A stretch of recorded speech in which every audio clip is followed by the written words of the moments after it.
ingin menambah ilmu dulu, terus memperluas koneksi, dan harapannya pasti ya mau membantu orang yang ingin mendapatkan propertinya. Berarti harus fokus dulu, baru kita cari tahu cara mengatasinya. Dia membimbing tim ini menjadi sebuah fondasi yang kuat. Jadi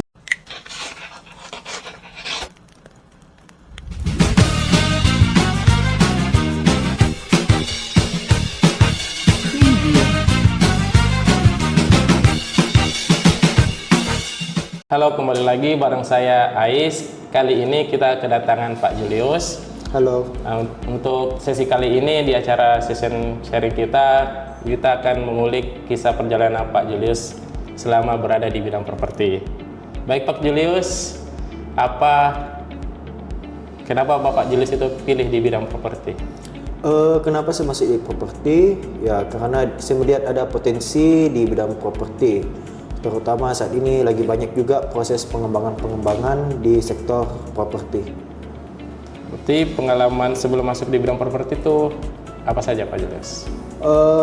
Untuk di bidang properti itu saya baru masuk di tahun lalu. Sebelumnya saya masuk di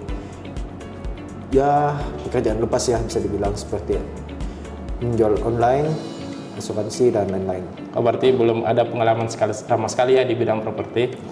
Dan untuk Pak Julius sendiri, kenapa pilih Pinisi Properti? Padahal kan di luar sana banyak kantor agen lain.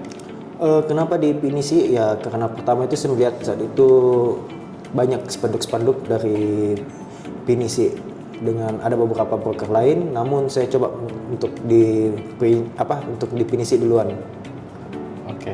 Berarti awal mula di Pinisi itu harapan Pak Julius itu seperti apa? Awal mula masuknya itu bagaimana? Awal mulanya itu ya karena saya kan ingin mencoba di sektor properti. Pertama ya ingin menambah ilmu dulu, terus memperluas koneksi, dan harapannya pasti ya mau membantu orang yang ingin mendapatkan propertinya. Jadi pasti juga mau closing lah. Ya, berarti kan Pak Julius ini tidak ada pengalaman sama sekali. Nah, apakah di Pinisi itu dibekali ilmu atau bagaimana? Karena kan sama sekali tidak ada pengalaman. Ya, itulah bagusnya di Pinisi Properti. Saat waktu itu kita baru masuk, kita udah dibekali oleh stafnya. Pertama itu kita dibekali oleh staf ya mengenai aturan-aturan dasarnya, ya mengenai pertama cara bicara, teknik komunikasi, cara menyampaikan, cara negosiasi, cara untuk menghitung biaya-biaya untuk anggaran-anggarannya lah untuk transaksi. Terus ada juga para ya senior-senior, bisa dibilang suhu ya di sini yang membantu kita juga. Oke. Untuk case-case apa saja sih Pak Julius selama berada di bidang properti itu yang dialami apa saja? Case-case yang dialami itu mungkin paling sering di PHP-in ya. Sering ya? Case yang paling sering itu di PHP-in. Kalau enggak ya sama aja sih istilahnya PHP ya. Iya. Ditanya terus hilang gitu. Oh, hilang tanpa kabar. Baik. Jadi berarti Pak Julius ini pernah ngedown ya? Ngedown sih ya pernah. Terjadi penolakan, terjadi apapun itu, apakah Ngedown langsung balik? ya, terjadi penolakan, batal transaksi ya. Iya. Itu yang membuat ngedown.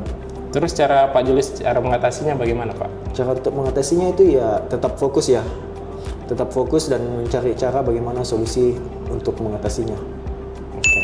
Berarti harus fokus dulu, baru kita cari tahu cara mengatasinya. Untuk perasaan Bapak Julius sendiri saat sudah closing pertama itu bagaimana? Saat pertama kali closing Iya. itu ya pasti senang lah untuk bisa membantu orang mendapatkan propertinya. Oke. Cuma ya kalau bisa mendapatkan closing lagi lebih bagus kan. Artinya lebih banyak membantu orang. Ada rasa puas nggak Pak? Pasti puas. Pasti ada rasa puas ya, bisa Iya, membantu. rasa lelah menghadapi terbayarkan. Oke, baik. Terus untuk cara menghandle Pak Julius itu seperti apa untuk antara pihak customer dan juga pihak vendor? Cara menghandle-nya itu ya kita harus sebagai media ya netral ya. Ya. Yang menjembatani antara pembeli dan penjual. Berarti harus sebagai jembatan untuk kedua belah pihak ya. Kita harus netral, apa yang mau dari pembeli dan apa mau dari penjual. Kalau misalnya nggak cocok ya kita harus mencari bagaimana opsi untuk mendapatkan titik temu ya. temunya. Ya, untuk pelayanan sendiri seperti apa Pak Julius berikan? Apakah ada pelayanan khusus atau pelayanan yang memang ini ciri khas Pak Julius? Gitu. Untuk itu ya salah satu seperti yang tadi ya, mencari jalan tengahnya. Solusi buat pembeli dan penjual itu merupakan juga salah satu yang paling utama sih, kita harus fast respon ya. Ya, itu pelayanan pertama, harus fast respon. Habis itu mungkin ada hal lain maybe? Pelayanan yang lain Ya. ya kita harus standby lebih Ya, cepat betul. mungkin Standby juga daripada penting. customer apalagi saat mau viewing ya lokasi gitu. Kita harus datang sebelum penyewa atau Ya. vendor datang ya. Kalau untuk closingan sendiri, Pak Julius itu kebanyakan dari mana saja Pak Julius? Untuk closingan itu sebenarnya sumber closing itu kan banyak, ada dari spanduk, Ya, betul. media online, mau database. Kalau saya sendiri ya untuk saat ini baru dari database ya. Database. Iya. Nah, mungkin sudah banyak ya database-nya Pak Julius, makanya dari sana semua. Mungkin di closing dari sumber mana saja mungkin bisa lagi ya. Kayak spanduk, mungkin digital marketing, website. Mungkin apalagi website itu kalau bisa sih buat para ya, orang oknum-oknum yang iseng itu janganlah mengganggu Oh, banyak juga para oknum ya? marketing yang lain lah. Banyak oknum juga yang mungkin mengganggu. Oke. Banyak bertanya-bertanya padahal bukan Banyak. calon user. Banyak. Oke. Untuk kesan dan pesan Pak Julius sendiri selama berada di Pinisi Property itu apa saja kesan dan pesannya Pak? Untuk kesan-kesannya itu ya di Pinisi itu prinsipnya sangat ramah, sangat baik, sangat peduli kepada semua marketing, terutama para staffnya juga. Dia membimbing tim ini menjadi sebuah fondasi yang kuat.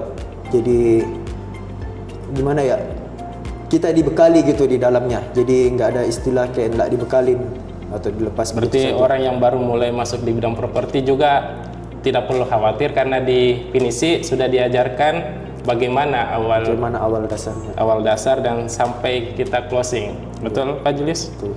Nah, terakhir pesan Pak Julius itu apa? Untuk mungkin ada calon-calon Pesan-pesannya marketing yaitu mungkin baru. kebanyakan suka dan duka ya di sektor properti, tapi ya tetap semangat, jangan putus asa gitu aja. Tetap semangat, jangan putus asa. Baik, terima kasih atas waktunya Pak Julius. Jadi itulah sharing session kita bersama Pak Julius. Sekian, bye-bye. Oke, bye-bye.